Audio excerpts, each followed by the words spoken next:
आज चौथा दिवस आहे आणि 3 दिवस मोठा प्रतिसाद मिळालेला आहे.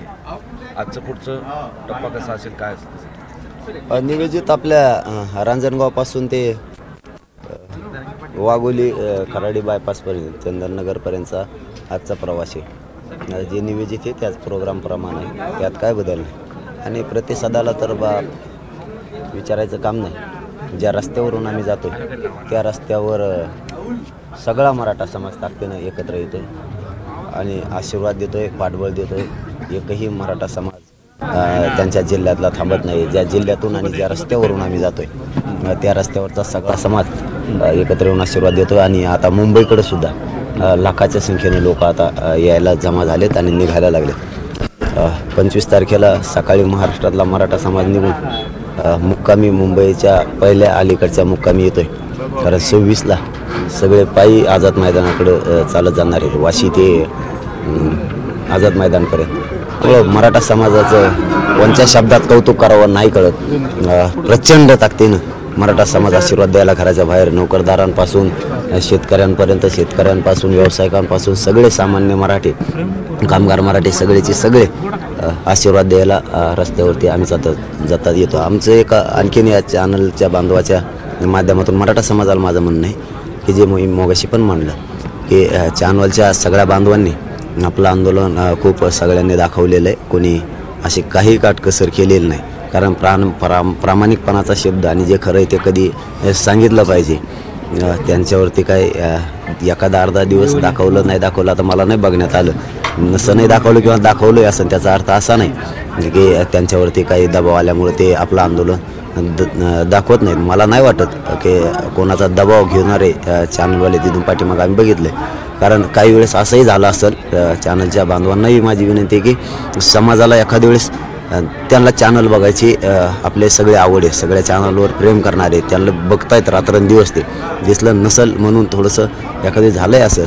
मराठा समाजानं पण तसं काही करण्याची आवश्यकता नाही. ते ताकदीनं आहेत कारण ते समाज त्यांच्या पाठीशी चॅनलच्या सगळ्या बांधवांच्या पण आणि संपादक साहेबांच्या पण सगळा मराठा समाज त्यांच्या पाठीशी. मराठा समाजानंही काही असं मनात गैरसमज आणण्याची गरज नाही. ते ताकदीनं आंदोलन दाखवतात आणि इथून पुढेही दाखवतील.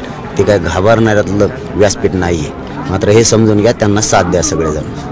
आजपासून मराठा मागासलेपणाचं सर्वेक्षण सुरू केलेलं आहे. नाही ते ठीक आहे ना. ते मी बार तेच सांगितलं का आम्ही ते नाकारलेलं नाही. परंतु ते टिकणार आहे का?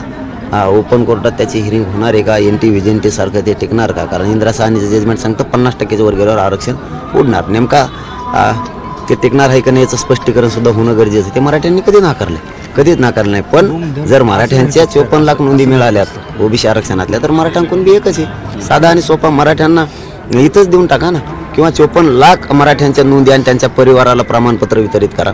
तोच आकडा प्रचंड मोठा होतो. आणि सगळ्या सोयऱ्यांची जी व्याख्या आहे त्याचा अध्यादेश काढा.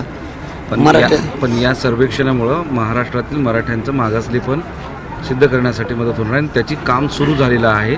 जिल्हा पातळीवर, गाव पातळीवर सगळे अधिकारी जोमानं कामाला लागलेले आहेत. चांगली गोष्ट बोललो ना मी.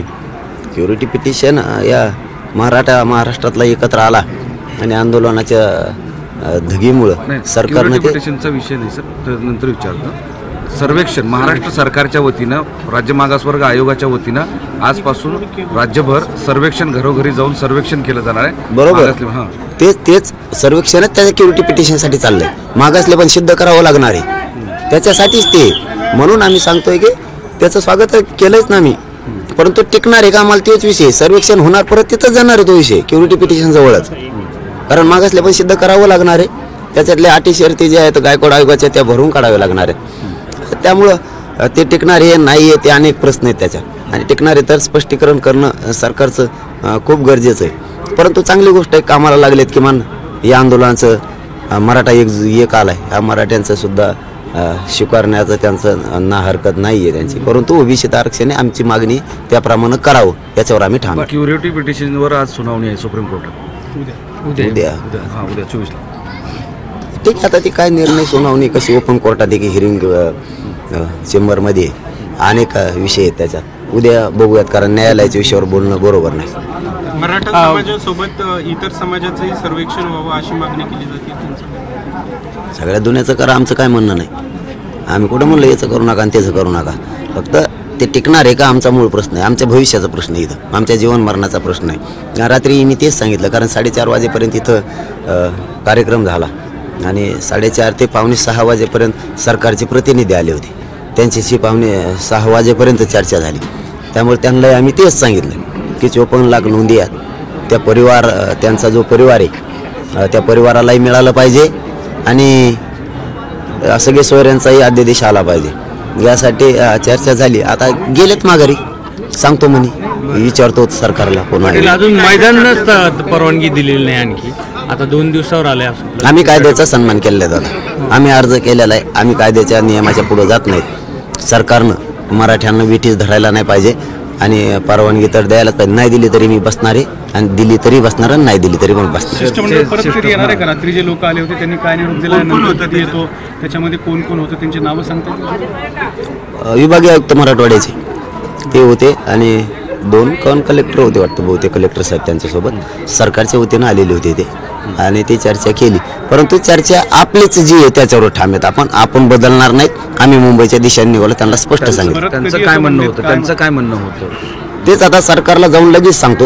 म्हणजे मुख्यमंत्री साहेबाशी किंवा 2 उपमुख्यमंत्री साहेबाशी कोणाशी चर्चा करतात मला नाही माहीत, पण मुख्यमंत्री साहेबाशी करणार लगेच असं त्यांनी सांगितलं. काय करतील तो मराठ्यांचा विजय होईल, नाहीतर आम्ही मुंबईकडे निघालोतच. आज चर्चेची शक्यता आहे. आज चर्चेची मंत्री येत होते, तुम्हाला प्रस्ताव द्यायचे, चर्चा करायचे, मध्यस्थी करायचे. आता ते बाजूला राहतायत आणि अधिकाऱ्यांना पाठवतात. बोलायला जागा नाही ना हो. इकडे सगळा खरा कारभार आहे. जेव येईल ते साक्षीदार आहे. त्यांच्या समोर गोष्टी ठरलेल्या आहेत आणि मी समाजाकडून आहे. मी ते काही झालं तरी मी कोणाशी मित्रत्व निभवलं तर माझ्या जातीचं वाटलं नाही करू शकत. त्यामुळे आता पलटून पाठवल्याशिवाय पर्याय नाही. आज शक्यता आहे का कोणी भेटायला येण्याची? काही तसं काले निरोप आलाय का? काही किंवा आज येते का नाही, पण ते मात्र आज चर्चा करणार आहेत हे त्यांनी सांगितलं. आता येणार आहेत का नाही, फोन आला की मी तुम्हाला सांगितलं म्हणून समजायचं. तुमच्यापासून काहीच लपून नाही आपलं. धन्यवाद. एबीपी माझा, उघडा डोळे बघा नीट.